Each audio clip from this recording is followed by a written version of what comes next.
आज जो स्थिति हम देख रहे हैं वो आरएसएस के प्रभाव के कारण, उसके नेतृत्व के कारण है। तो ये जो कट्टरता है, धार्मिक कट्टरता, केवल उसकी राजनीति नहीं है। अगर हम देखें तो ये तो भारत में शुरू से कुछ धार्मिक कट्टर लोग रहे ही हैं। जब केवल न इस्लाम था, न हिंदू धर्म था, उस समय भी कट्टरता थी। ब्राह्मणवाद था, जो बुद्ध को फेस करना पड़ा, बाद में शंकराचार्य को फेस करना पड़ा। इस तरह के कट्टर एलिमेंट भारत में रहे हैं, लेकिन जो लिबरल एलिमेंट रहा है वो हमेशा उस पर प्रिवेल करता रहा है। अभी एक फ़र्क ये आया है कि वैसा कट्टर एलिमेंट दूसरे पर हावी होना चाह रहा है, यानी राजनीति कर रहा है उसकी। किस तरह से हम जो हमारे अलावे जो दूसरे लोग हैं, दूसरी तरह से सोचने वाले लोग हैं, उस पर हमारा वर्चस्व कैसे स्थापित हो जाए। ये जो दूसरों पर वर्चस्व स्थापित करना है, इसके लिए सांप्रदायिकता का इस्तेमाल, कहिए कि ये राजनीति जो सांप्रदायिकता को केवल आश्रय नहीं देती है, बल्कि उसको इस्तेमाल भी करती है। तो उस तरह का ये आरएसएस का की जो स्ट्रैटेजी है, ये जो सांप्रदायिकता है लोगों के दिमाग में, तो ये तो छोटी-छोटी आइडेंटिटी है जो शिक्षण से जाएगा कि हम अपने को व्यापक आइडेंटिटी से जोड़ें, कि हम हिंदू नहीं हैं, हम भारतीय हैं, हम मुसलमान नहीं हैं। शिया सुन्नी वाली बात भी कही शाहिद कमाल ने। तो हमारी आइडेंटिटी इतनी छोटी नहीं है, बल्कि हमारी आइडेंटिटी व्यापक कैसे बने। तो इसकी एक प्रोसेस चलाने से ही जाएगा। लेकिन अगर हम इस छोटी-छोटी आइडेंटिटीज़ की राजनीति करने लगते हैं, तो वो प्रक्रिया ज़्यादा बाधा पैदा करती है आगे बढ़ने में। तो अभी की राजनीति इसी तरह की बात कर रही है। अभी रज़िया पटेल ने कहा कि भई ये बाबरी मस्जिद से ये शुरुआत हुई है नफ़रत फैलाने की, और वो एक राजनीति थी कि कैसे हम बाकी दलों से आगे बढ़ कर के राज सत्ता को हथिया सकते हैं। ये आरोप जयप्रकाश जी पर लगाया जाता है कि जयप्रकाश जी के आंदोलन में आरएसएस को एक क्रेडिबिलिटी मिली और तब से उसका उदय शुरू हुआ। लोहिया की तरफ भी छींटाकशी होती है। लेकिन मैं मानता हूँ कि लोगों ने इतिहास का ठीक से अध्ययन नहीं किया है। लोहिया और जयप्रकाश के साथ जो आरएसएस आया या जनसंघ उस वक़्त था वो आया, तो दोनों की कोशिश थी कि इनकी सांप्रदायिकता को कैसे हम खत्म करें। जयप्रकाश जी ने तो और व्यापक प्रयोग किया और उन्होंने कहा भी कि मैं चाहता हूँ कि आरएसएस, अगर आप अपने को कहते हैं कि सांप्रदायिक नहीं हैं या हम राष्ट्रवादी हैं, भारतीय हैं, तो आप मुसलमानों को अपने संगठन में आने के लिए खुली छूट दीजिए, बल्कि प्रयास कीजिए कि वो आएँ। लेकिन जयप्रकाश जी की बात को उन्होंने नकारा, और जब जयप्रकाश जी जेल में थे और उसके बाद बीमार होके निकले, तो उन्होंने एक पुस्तिका लिखी, बिहार वासियों के नाम चिट्ठी। चूँकि मैं बिहार का हूँ, इसलिए उसको मैंने बहुत गौर से पढ़ा था। उस समय तो मैं जेल में था, लेकिन बाहर आने पर हम लोगों ने उसको प्रिंट किया और पढ़ा। उसमें भी जयप्रकाश जी ने लिखा कि आरएसएस को हमने आरएसएस हमारे साथ है, और उसको हमने निकाला नहीं आंदोलन से, क्योंकि तो आंदोलन में शुरू से साथ था। निकाला इसलिए नहीं कि मैं चाहता था कि उसमें परिवर्तन हो। उसका जो स्वरूप है, वो गलत स्वरूप है, एक फ़ासिस्ट स्वरूप है, और उसको मैं बदलना चाहता हूँ। और उन्होंने यहाँ तक रिस्क लिया कि आरएसएस फ़ासिस्ट है, तो मैं भी फ़ासिस्ट हूँ। उनको लगता था कि ऐसा स्टेटमेंट दे करके फिर तब आरएसएस अपने को बदलेगा, तो मेरे करीब आएगा और हम लोगों की जो सोच है, मैं समझता हूँ कि किसी ने कहा कि अटल बिहारी वाजपेयी ने जनसंघ के बदले भारतीय जनता पार्टी और उसका एक गांधीवादी समाजवाद, ये सिद्धांत रखा। तो शायद वो असर होगा उस समय का कि भाई जयप्रकाश जी ने ऐसा किया है तो हम लोग कुछ बदलें।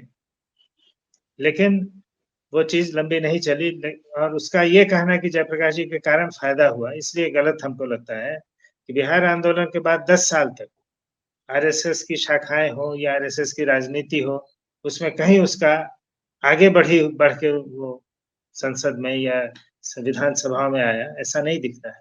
बल्कि आंकड़े आप देखेंगे तो 84-85 के इलेक्शन में तो 2 सीटें उसको थी। 80 में जो इंदिरा जी जीतीं, उसमें भी उसकी सीटें उतनी ही थी जितनी पहले से उसको आती थी, जनसंघ को। तो बाबरी मस्जिद के समय तक कहीं उसका राजनैतिक उत्थान नहीं हुआ। अगर बिहार आंदोलन के कारण उसको फ़ायदा हुआ होता तो सीटें बढ़ती उसकी।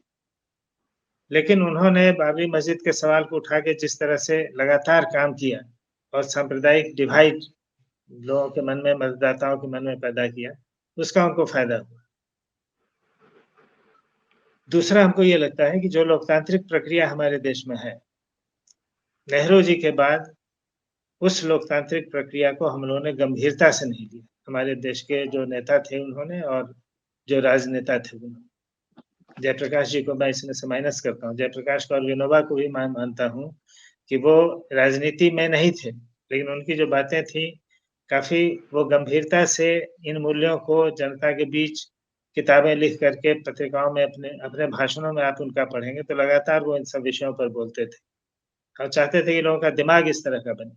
लेकिन जो लोकतांत्रिक दल थे और असल में तो राजनीति का असर देश पर दिन बढ़ता गया, तो उसमें जो नेता थे उन्होंने बहुत लाइटली लिया, संविधान को बहुत लाइटली लिया, सांप्रदायिकता को बहुत हल्के से लिया, आरएसएस की ताकत को इग्नोर ही कर दिया। तो इसलिए जो चीज़ें आँख के सामने दिख रही थी, अब गुजरात में इस तरह का दंगा आयोजित हुआ और जो लोग शंका प्रकट कर सकते हैं इसलिए कि सबूत नहीं है।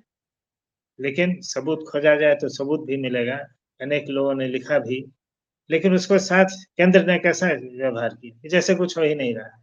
ठीक है, हमारे एक पैर में छोटा-सा घाव है, इस रूप में ही उसको देखा और शायद घाव का दर्द भी महसूस नहीं किया क्योंकि उनको अपनी सत्ता हमारी कैसे बची रहे और हम कैसे सत्ता में आएँ और बने रहें, इसकी चिंता ज़्यादा थी। तो जब लोकतंत्र की प्रक्रिया कुंद होती है, तो सांप्रदायिक राजनीति करने वालों का और ज़्यादा उनको मौका मिल जाता है और अभी हमको लगता है कि ऐसा ही हुआ। कांग्रेस ने 10 साल शासन किया अटल बिहारी वाजपेयी की सत्ता के बाद। ठीक है कि अटल बिहारी वाजपेयी ने सांप्रदायिकता का उस तरह से इस्तेमाल नहीं किया कि जो देश में नफ़रत फैलाए। लेकिन कई काम उन्होंने सांप्रदायिकता के आधार पर किए भी, जैसे सावरकर की मूर्ति या चित्र पार्लियामेंट के अंदर स्थापित करना। और सावरकर कौन थे, क्या थे, इसमें 2 राय नहीं है। गांधी हत्या में उनका क्या रोल था, ये भी लोगों के सामने स्पष्ट है। कम से कम पढ़े-लिखे लोग तो साफ जानते हैं। कपूर कमीशन ने उसको एक फॉर्मल रूप भी दे दिया, तो भी हमको समझ में नहीं आई बात। तो 10 साल जो कांग्रेस का शासन रहा, उसमें वो बस ग्लोबलाइज़ेशन और पूँजीवाद उसी दिशा में देश को कैसे आगे ले जाएँ, वो तरक्की कैसे उस आधार पर हो, इसी की कोशिश करते रहे। लोकतंत्र अगर परिवर्तनकारी नहीं होगा, तो लोकतंत्र खत्म हो जाएगा। अपने अंतर्विरोध से खत्म हो जाएगा और नहीं, तो कोई दूसरी शक्ति उसको दबा देगी।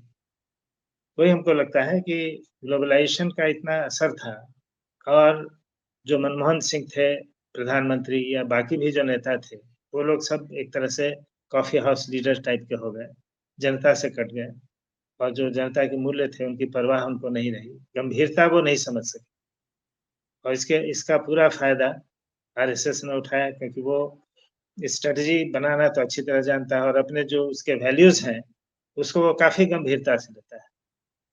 जो उन वैल्यूज़ के कारण गांधी की हत्या कर सकता है। तो समझिए कि वो किस रूप में वो अपने विचारों को ले रहा है कि हमारे सामने कोई नहीं ठहरे, सबको मिटा देंगे। ये उनकी स्पिरिट है। मैं पूना में घूम रहा था, तो हमको रज़िया की याद आई। एक जगह लिखा हुआ था मेट्रो है, मेट्रो रेल के खंभे पर एक पोस्टर लगा हुआ है। अटल बिहारी का एक बढ़िया-सा फ़ोटो है उसपे। उसपे लिखा है कि हम हमारे दिल में एक आग है, और वो आग जल रही है। अब वो क्या आग है, क्या आग जल रही है, क वो नहीं लिखा है, लेकिन एक आग है जो सैकड़ों, हज़ारों दिलों में जल रही है और उसको हमको बढ़ाना है या क्या करना है। तो इस तरह से वो मैसेज देते हैं और कमिटेड हैं अपने वैल्यूज़ के प्रति। ये हम लोगों को काफ़ी गंभीरता से सोचने की ज़रूरत है। और जो लोकतांत्रिक प्रक्रिया में विश्वास करते हैं, इस संविधान में विश्वास करते हैं, मनुष्यता में विश्वास करते हैं, उनके सामने आज एक बहुत बड़ी चुनौती है। तो अभी तो मैं इतना ही कहूँगा, फिर देखते हैं दूसरे राउंड में।